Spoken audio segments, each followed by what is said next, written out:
There's a touching love story told of two 22-year-olds. We even know their names, Jess Peak and Joe Matthews. It began 20 years ago in a nursery school and continued through kindergarten. At the age of 4, Matthews proposed to Peak, and they had a make-believe wedding. After kindergarten, these two British kids went to different schools and lost contact. And now, suddenly, after 14 years, they met on a social network and realized that they'd been waiting for this meeting all their lives. And they are just as happy together as they were back in kindergarten and nursery school. They're happily planning a wedding today. That's what the buzz is all about on social media. I'm going to cry now. Yes, they say this is indeed love.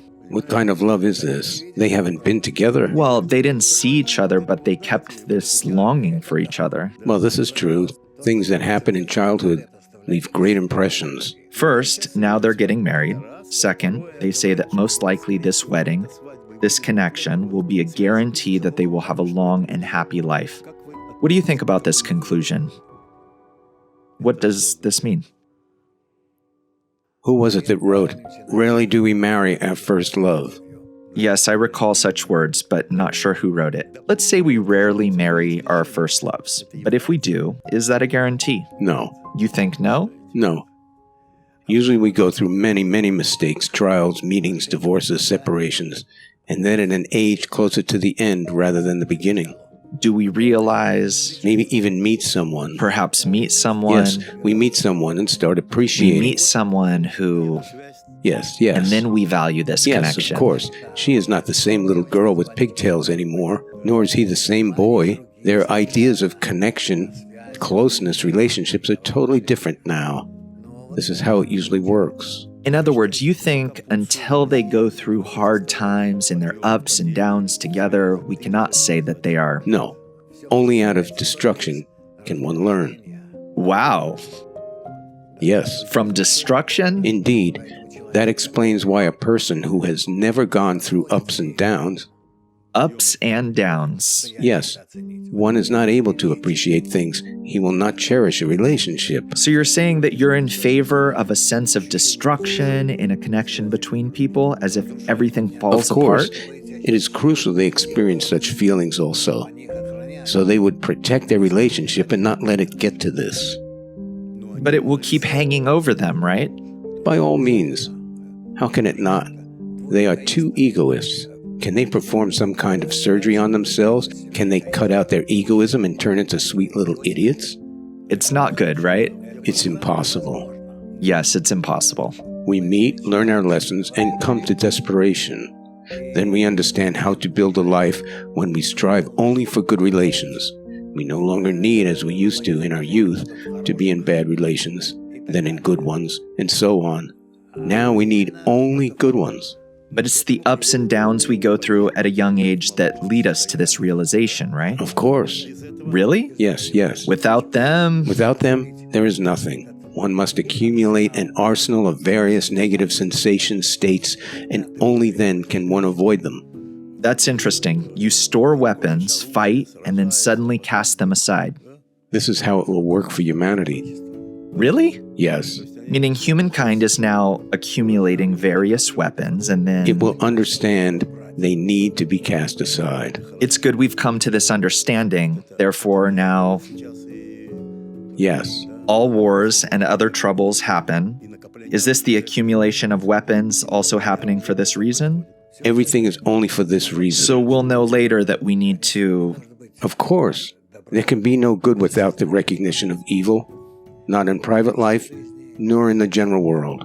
Here's the last question I have for you. What advice would you give if these people listened to you? I don't know if they have accumulated enough suffering, expectations, or a desire to appreciate the other, to show every minute you love them, care for them, for who they are, and so on.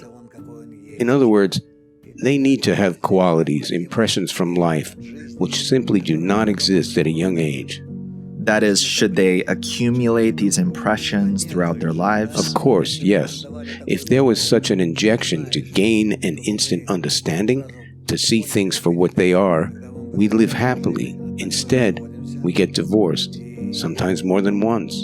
And only afterwards, possibly, can we create the right relationships. I see. Still, I will ask you one last question aside from these youngsters. What is your advice to young guys and gals who enter a life together with the feeling that everything will be just fine? This is how they start their lives, thinking that they will live together forever. They need to have very, very long, nagging conversations with each other. Wow, really? Yes. Spill out whatever each of them thinks, like two researchers. And gradually, little by little, they will be able to reach a state where they will mutually explore themselves and one another. Then life becomes interesting. It turns into a research. How can we make our relations better? In order to be together, right? Yes, to change it somehow, to get closer.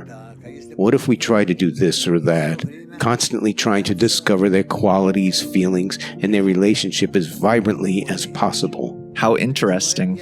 I'll tell you, even if people do think about such things and realize them, it's only after about 50 or 60 years. That's how it is. And before then... Yes, it says, if only the youth... How does it go? If youth but knew, if age but could. It turns out to be a golden rule. Yes. Well, let's hope some things will change. The time will come, and people will live this way. But we can teach them about it. This needs to be said. We can train these youngsters. How to become researchers? How to become researchers. We can, so to say, age them by teaching them. They can gain practical experience. Even before they are together? Yes, of course. Prepare them for life. Yes, and then they will see for themselves how to act one way or another. So you say young people should come to their wedding and begin their life as old people? Yes, on the inside, of course. Do you want them to discover who they really are through their own experience? No. That is, they should already have some experience. They must come with experience of communication, of psychological interaction. And will it be a guarantee in their life?